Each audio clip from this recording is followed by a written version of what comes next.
Sir, Shiv Sena पक्ष आणि चिन्ह संदर्भात सर्वोच्च न्यायालयात आज सुनावणी आहे. त्या संदर्भात शिवसेना पक्ष आमचाच आहे हे काय वेगळं सांगायची काही गरज नाही. पण तुम्हाला जर उबाटा गटाची जर तुम्ही कार्यपद्धती बघितली ह्या केस संदर्भात, तर त्यांचे वकीलच पुढच्या तारखा मागतात. त्यांचीच तयारी नाही, त्यांनाच कोर्टाकडे सांगायला काय राहिलेलं नाही. उबाटा गटाने काय म्हणून तो पक्ष आम्ही क्लेम करतोय हे सबमिशन जे द्यावं लागतं सुप्रीम कोर्टामध्ये, त्यांच्याकडे आता काहीच राहिलेलं नाही सांगण्यासारखं की आम्ही का म्हणून ते तारखा पुढच्या मागतात. सन्माननीय सुप्रीम कोर्ट जज साहेबांनी त्यावरती ताशेरे ओढलेले आहेत की तुम्ही बाहेर मीडियाकडे एक बोलता आणि कोर्टरूममध्ये येऊन तुम्ही सांगता की आम्हाला पुढची तारीख द्या. हा जो काही म्हणतात ना काय म्हणतात त्याला दुतोंडीपणा आहे, तो सन्माननीय जज साहेबांनी बाहेर काढलेला आहे. म्हणून पक्ष कोणाचा आहे हे आता सिद्ध झालेलं आहे. 2024च्या निकालामध्ये पण सिद्ध झालेलं आहे, मागच्या जिल्हा परिषद निकालामध्ये पण सिद्ध झालेलं आहे. आणि सगळ्या लेवलवर जिथे जिथे संघटनात्मक आमची बांधणी आहे किंवा उबाटाला असं वाटतं आम्ही कुठेच नाही, सगळीकडे आम्हीच एक नंबरवर आहोत. म्हणून पक्ष कोणाचा आहे हे आता औपचारिकता राहिलेली आहे, ती लवकरात लवकर कोर्टातून त्याचा निकाल लागेल ही अपेक्षा आहे. साहेब, सिंधुदुर्ग किल्ल्याच्या दुसऱ्या बुर्जाच्या पायथ्याशी जरा ढासळलेलं होतं, भगदाड पडलं होतं आणि पुरातत्व विभागाकडून तिथे पाहणी केली आहे फक्त या संदर्भात. जो आर्किओलॉजिकल डिपार्टमेंट आहे सातत्याने, मी खासदार असतानापासून मी त्यांच्यावर कडक शब्दामध्ये त्यांच्यावर टीका केलेली आहे. तुम्ही कशासाठी ते आर्किओलॉजिकल डिपार्टमेंट सांभाळता, तुमच्याकडे स्टाफ आहे का, ती निधी आहे का, हा सगळा विषय असतो. मी सन्माननीय खासदार साहेबांना हा विषय सांगितला, त्यांच्या कानावर घातलेलं ते अधिवेशनात आहेत. मी बोललो साहेब, आर्किओलॉजिकल डिपार्टमेंट आपल्या किल्ल्यांना किती देतं, संरक्षणासाठी किती देतं, डागडुजीसाठी किती देतं, सुशोभीकरणासाठी किती देतं, हे काही निकषच ठरलेले नाही आहेत. मग तुम्ही कसं सांभाळणार आर्किओलॉजिकल डिपार्टमेंट? हा माझा नेहमी तक्रारीचा, मी खासदार असताना हा विषय काढला सभागृहामध्ये.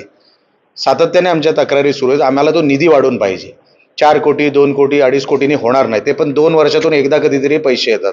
आम्ही सांगितलंय किमान 25 कोटी रुपये आमच्या ह्या सगळ्या किल्ल्यांना आर्किओलॉजिकल डिपार्टमेंटने द्यावे, म्हणजे हे सगळे विषय आमचे सुटतात आणि त्याचा पाठपुरावा सन्मान्य खासदार साहेब करतायत.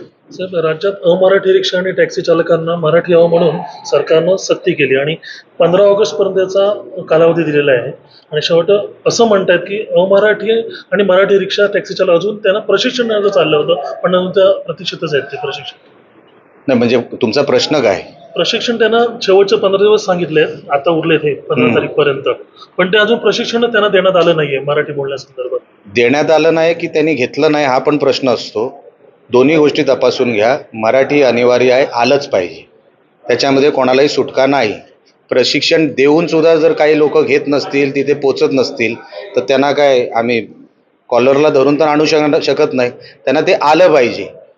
महाराष्ट्र आहे, मराठी बोलली पाहिजे, हे त्यांना तेवढं कळलं की ते बरोबर प्रशिक्षण घेणार. साहेब, शिंदे साहेब ऑपरेशन टायगरवर बोलले, आम्ही कोणाचे पक्ष फोडत नाहीत, आमच्याकडे आमदार आणि खासदार येत असतात.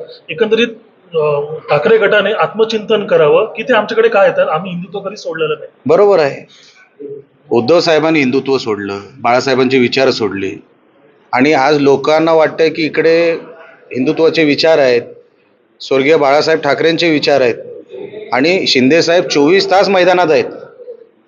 असं कधी होत नाही की सामान्यातला सामान्य माणूस सेल्फी घेऊ शकतो साहेबांबरोबर. ते स्वतः जाऊन तळागाळामध्ये जाऊन पाहणी करतात. कधी कुठे वादळ आलं, कुठे काय संकट आलं, ते स्वतः जातात.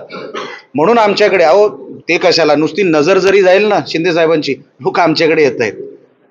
म्हणून शिंदे साहेब जे बोलले ते बरोबरच आहे. आत्मपरीक्षण आता उद्धव साहेबांनी केलं पाहिजे. शेवटचा प्रश्न, अभिजित दिपकेंनी आरोप केलाय की जे फायरिंग झालं त्या संदर्भात गृहमंत्री अमित शहा जबाबदारी, त्यांनी राजीनामा दिला.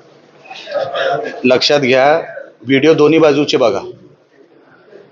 पोलिसांना मारलं गेलंय, फायरिंग कुठे झालं, काय झालं, ह्याचे पुरावे असतील तर त्यांनी तसे सादर करावे. पोलिसांनी काय मार खावा? किती पोलिसांनी मार खाल्लाय माहिती आहे तुम्हाला? लोकांची डोकी फुटली आहेत, कोण मेला. तुम्हाला काय पाहिजे होतं? पोलिसवाले मारायला पाहिजे होते की काय? अच्छा, तिकडे विद्यार्थ्यांना मारलेलं नाही, 2800 लोक अशी भेटले आहेत ज्यांचं क्रिमिनल बॅकग्राऊंड आहे, त्यांना शोधण्याचं काम चालू आहे. मग तुम्हाला काय पाहिजे? हे जे देशविरोधी कारवाया करतात 2800 लोक, त्यांना वाचवायचं की त्यांना ठेचायचं आत्ताच? विद्यार्थ्यांबद्दल कोणालाच आक्षेप नाही, विद्यार्थ्यांनी आंदोलन केलंच पाहिजे, त्यांनी करावं. सरकार सकारात्मक आहे त्यांची भूमिका ऐकून घ्यायला, पण हे जे अँटी सोशल एलिमेंट जे येतात, धुडगूस घालतात, गाड्या फोडतात, किती पोलिसांच्या गाड्या, 114 पोलिसांना किती मारलंय बघा तुम्ही एकदा. मग हे जे 2800 आयडेंटिफाईड क्रिमिनल आहेत, ह्यांना ठेचायचं नाही. जे चाललंय ते नियमानुसार चाललंय. जे कोण आरोपी आहेत त्यांना तर शिक्षा होणारच. म्हणून आता हे का केलं, नंतर का करणार नाही, हा विषय नसतो. क्राईम घडलाय तर क्राईमला शिक्षा मिळणार.